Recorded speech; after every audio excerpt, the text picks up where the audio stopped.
কিন্তু একজন হিন্দু মেয়ের বিয়ে, সেখানে আপনি টাকা দিলে সমস্যা হবে? না না, এটা সমস্যা হবে না। কারণ গত কয়েক জুমা আগে আমাদের মসজিদ থেকে তো আমরা একটা হিন্দু মহিলার বিয়ের জন্য টাকা কালেকশন করছি না? বুঝতে হবে আপনাকে, সামাজিক কাজে তাদেরকে সহযোগিতা করা যাবে। তাকে একটা ঘর বানাই দেন, তা সে চলতে অক্ষম, তাকে একটা হুইল চেয়ার কিনে দেন। সে অসুস্থ, চিকিৎসা করেন।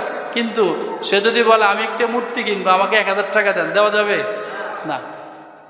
এটা না বুঝে অনেকে আল্লামা সাঈদীর ভিডিও ছেড়ে উল্টাপাল্টা কমেন্টস করে। আল্লামা সাঈদী এমপি ছিল না?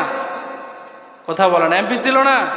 তো ওনার ফিরোজপুরে যে সমস্ত হিন্দুরা আছে, ওনাদের হিন্দুদের যে মূর্তিগুলো আছে বা ওদের ধর্মীয় উপাসনালয়, তিনি রাষ্ট্রীয় দায়িত্বের কারণে যেতে হবে না? কিন্তু এই ভাইরা না বুঝে আল্লামা সাঈদী যখন ওদেরকে টাকা দিতে নিষেধ করে, এই কথাগুলো আগে বলেছেন, পরে দেখেন এক লোক দুই কথা বলে, মুনাফেক, নাউজুবিল্লাহ বলবেন।